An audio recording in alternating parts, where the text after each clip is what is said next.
Hey everyone, and welcome to the Sunny Go One Piece podcast. On this episode, we're going to be diving into episodes 239 through 241, which will cover manga chapters 338 through 342. And things are getting worse for the Straw Hats, and now they're having to decide whether Robin is really a friend or a foe. So, the synopsis. Frankie and Luffy's brawl gets broken up by the Galila shipwrights. Luffy is then accused of being connected in the assassination of Iceberg via Robin being witnessed at the scene of the crime.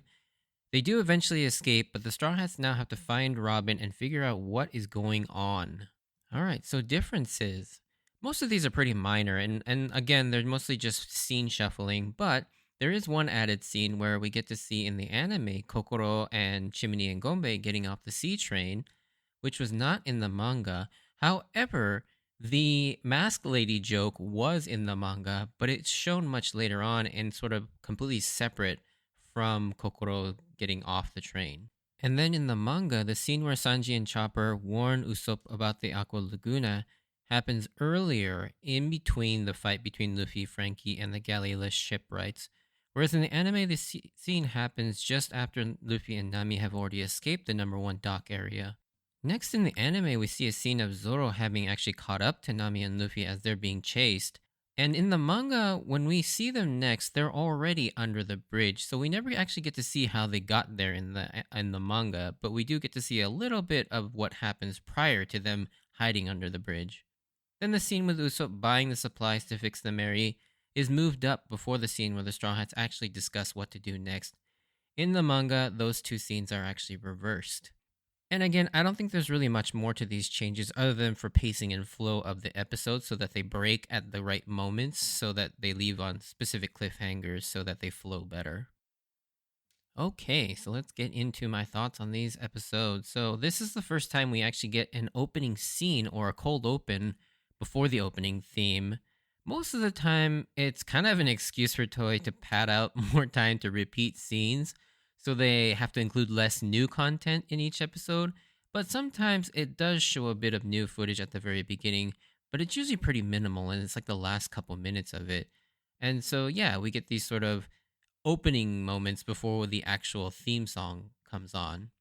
But to actually start getting into the content, to start off, it's interesting here that Frankie shows some concern and interest as to whether Iceberg died or not, when it seems like Frankie has, kind of been a social outcast that seems to be antagonistic towards the entirety of the Galila company. So you'd think he wouldn't really care what Iceberg, his condition is. Luffy, true to himself, even after witness testimony, still believes in his nakama and defends Robin, presumably thinking that there's been some sort of a mistake or a reason for Robin being there. Also, another example of Luffy being true to himself, he isn't going to hurt anyone that really doesn't deserve it, nor does he have a reason to actually fight, so he spends most of this fight running or defending himself rather than actually attacking. And one of my favorite gags is it cutting to Frankie out of nowhere with a random coffee table and some tea enjoying the show, cheering the Galila company on for some reason, but he quickly pivots to being annoyed at them taking his target away from him and throwing the coffee table in frustration, and almost as if he's materialized the table from nowhere just for this gag of getting pissed and flipping the table for dramatic effect. And I really love, again, I love the absurdist humor in One Piece. It's just like, where did this table come from? Why is he so calm drinking tea? I love the whole tea drinking thing that Oda goes to. I mean, we haven't really seen this gag since Little Garden, but anytime a character is just sort of like just incoherently relaxing and drinking tea, it's just the funniest thing to me during like a chaotic moment. But with his newfound anger, Frankie then unleashes an air cannon attack called coup de vent, which is French for gust of wind, to get rid of the Galila company so he can go back to beating up Luffy. One thing I've always wondered about this move is, where does he keep that connector thing hidden? Like, it's like this huge like tea pipe thing, and I get that Frankie is like a cyborg and it's probably somewhere in him, but I don't think it's in either of his arms because his left arm is the machine gun and presumably all the ammunition is kept in there, while his right arm is literally just like this hollowed out shell with the fist and chains. So where is this thing held?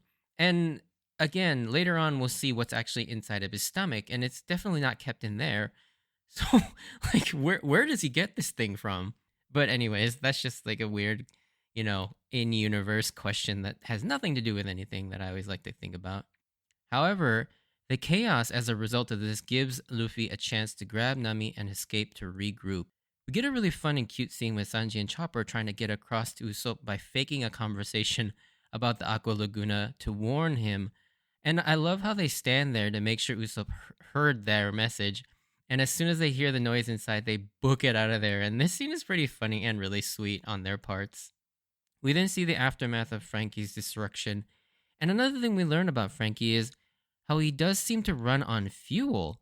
And you can even see when he's out of fuel, his hair loses its shape and flops down to indicate when he's running on empty, which is a really neat character design, a choice by Oda. And I've always loved this about Frankie.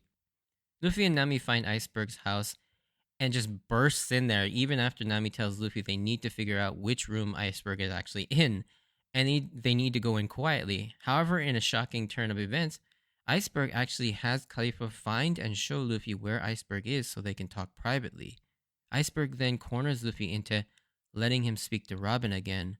And I have to say, this mystery just gets crazier and crazier as you don't know what is actually going on, and it's still really hard to piece together because you don't have all the pieces. And as the viewer, you know neither side is really lying at this point. At least I believe Iceberg when he says he did see Robin, and of course we believe Luffy but we don't quite yet know what is going on with Robin. But for me, I remember at that time, even though Robin was introduced with a dark origin and has been somewhat aloof and distant towards the crew, I believe that she still was loyal to the crew and that there had to be some explanation as to why she was there that night as an accomplice to the attempted assassination. Of course, Luffy doesn't believe Iceberg and has absolute trust in Robin, which is what we all expect from Luffy, but it's still very concerning that Robin is just kind of hiding from the crew and acting all strange. I think for Luffy, he just had that usual gut feeling and instinct about people and knows what kind of person Robin is deep down, and that's why he accepted her request to join in the first place all the way back in Alabasta. However, we see Robin sitting in the shadows in the city, observing how everyone was turning against the Straw Hats and not seemingly batting an eye. And Oda does a really good job of sowing the seeds of doubt by this point. But just like how the Straw Hats are all confused with, all the pressure mounting on them, so too as the reader or viewer do you get the sense, with so many things going wrong and so many potential threats to worry about, your head is kind of spinning at this point trying to make sense of everything, but you're unable to, and you don't really have that anchor point that we've normally had, which was the fact that if the crew is together, they can overcome anything. But even that safety net, has now been taken away from us, and we're just left scrambling with our thoughts and emotions while watching this craziness unfold. Kind of an offhand joke is inserted at the beginning of episode 240, which I laughed out loud at, was when Kokoro, Chimney, and Gombe are getting off the train. All the authorities are asking people to unmask as they pass by, and there's an officer asking a woman to remove her mask, and she's telling him that's her real face. And I find that little throwaway joke hilarious, as that's the kind of that's a little bit of Toei original. The scene, like I mentioned in the different section, is actually in the manga, but the dialogue of her telling him over that that's her real face was added in by Toei, because that dialogue is not in the manga. We then get another funny moment where Nami gets angry with Luffy for jumping off the buildings with her, but then says that it's fine since they got down anyways, and Luffy's reaction gets me every time. It's like, if it's fine, don't hit me. I love that, it's pretty funny, Luffy getting all actually pissed off. We then hop over back to Frankie as he enters a bar and frightening all the patrons at first, except the bar owner, Bluno, and then Kokoro seem to be fine. But everyone eventually comes around as he pays for all their tabs with the leftover money from the money that they stole from the Straw Hats. However, this scene shows us a lot of different things about Frankie. First off, that Kokoro, Chimney, and Bluno don't seem to be afraid of him, and are even somewhat on friendly terms with him, which makes you wonder even more if he's really the villain of the arc. And by this point, I personally was fairly convinced that he wasn't the main antagonist. The other really fun and cool aspects is that the fuel Frankie uses is actually cola soda. Like, what a crazy idea. That is not at all what I expected, or probably anyone expected. And he reveals that his entire stomach area is like a fridge, and his abs just open up like a door where he sticks in 3 bottles in there, and he's refueled. And this makes his hair go back to its normal rigid state.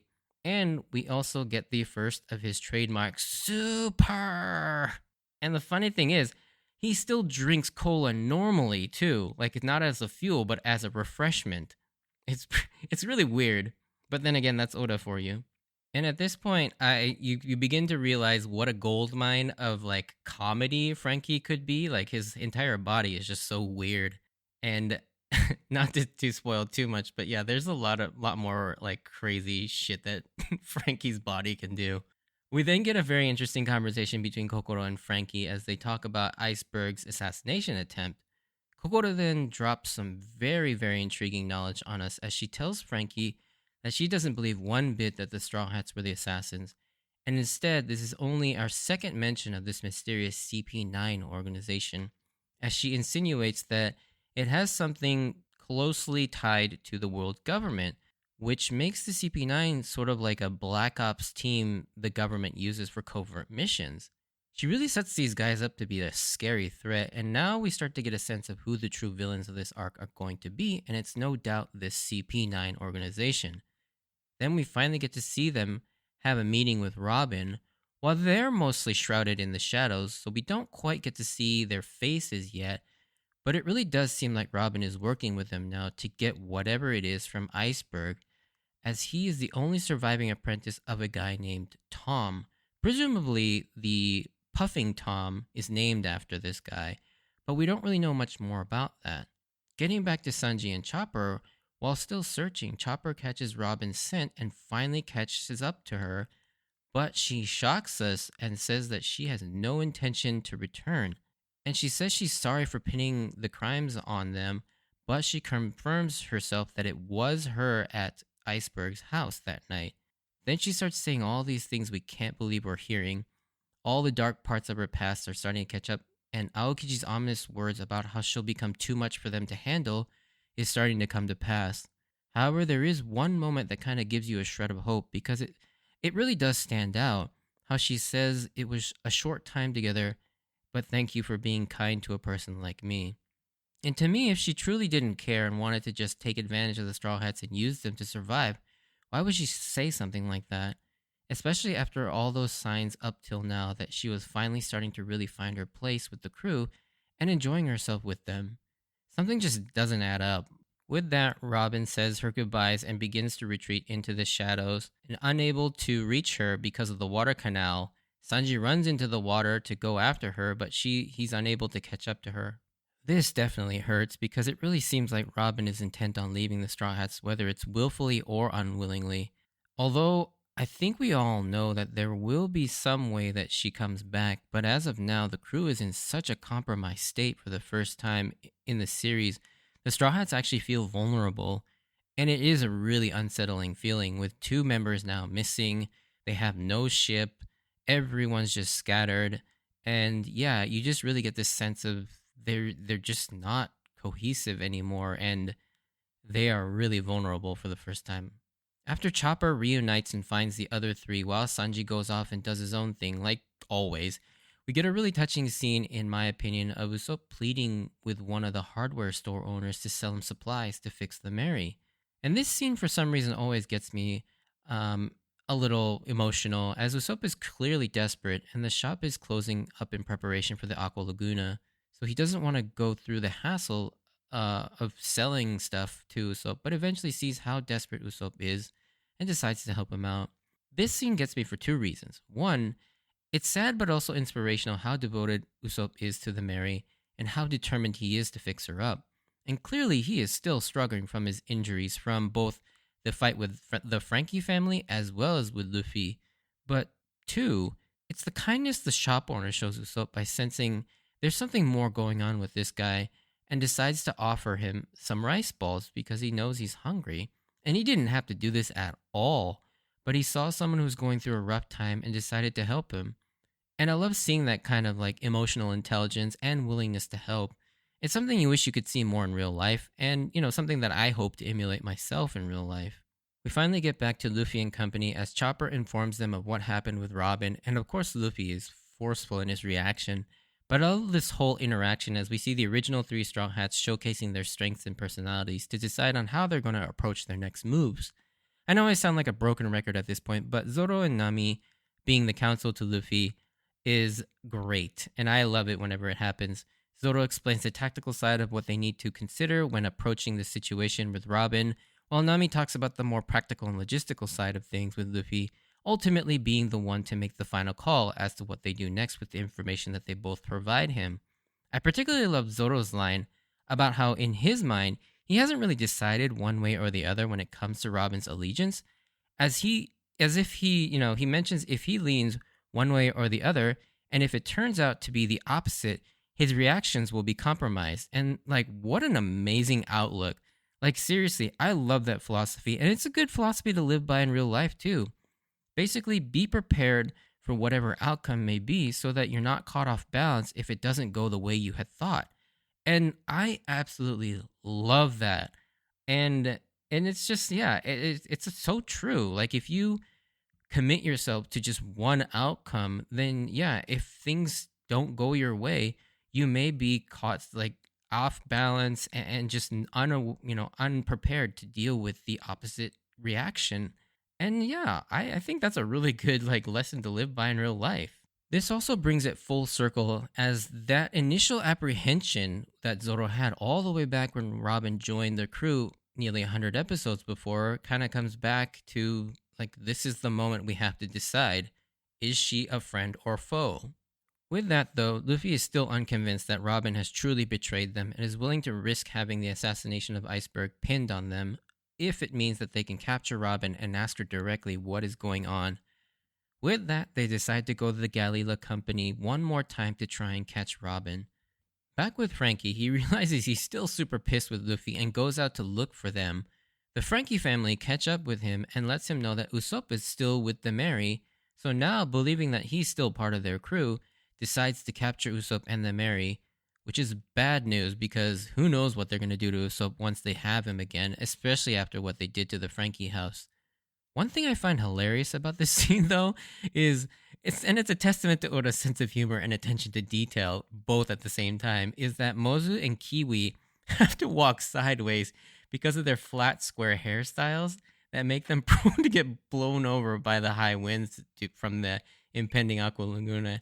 And just, I mean, it's such a stupid detail, but it's so funny. And to finish it off, we get the setup for the Galila Company and the second assassination attempt as the 5 primary shipwrights Kaku, Polly, Lucci, Lulu, and Tilestone all wait outside Iceberg's bedroom. And I always thought this was a really cool shot for some reason. There's just something about how they're all positioned from smallest to largest, framed by that large door. It just looks really good, both in the manga and in the anime. We get one final conversation with Iceberg and Khalifa about Robin and what his fascination with her is before the episode ends, but he calls Robin a devil almost as if he has some personal history with her, which makes us way more intrigued in this whole thing. This I also believe is the first time her eventual bounty epithet is referenced, the devil child or demon child, Akuma no Ko. I guess devil was probably more appropriate in this one. But with that, Luffy and company hide in the nearby tree for the commotion to start, as the last thing we see is Robin and the masked man from CP9 arrive. So yeah, another crazy cliffhanger to end off on, and as you'll begin to see, pretty much every episode in Water 7 ends on a crazy cliffhanger, but we're not even close yet, as the next podcast will talk about where things really get insane for the story, as many of the threads start to come together to reveal something truly shocking. At least it was to me at the time. But yeah, if you did enjoy this, send me a like or comment. And if you want to join me on this journey of rewatching One Piece, please consider subscribing. Check out my Instagram and Twitter account at SunnyGo Podcast if you want updates of when I post new episodes or see some pictures of my manga collection. Check those out. And thank you again to everybody who's sent me all those kind messages so far. Yeah, those have really been awesome and just kind of interacting with you guys so far. So thank you very much. And as always, I want to thank you for taking the time out to listen to my podcast. Stay safe out there. No spoiler section for this one because a lot of this stuff will pretty much come up in the next few episodes, anyways. So I don't really feel the need to talk about it in the spoiler section. But yeah, I hope to see you on the next episode. Bye.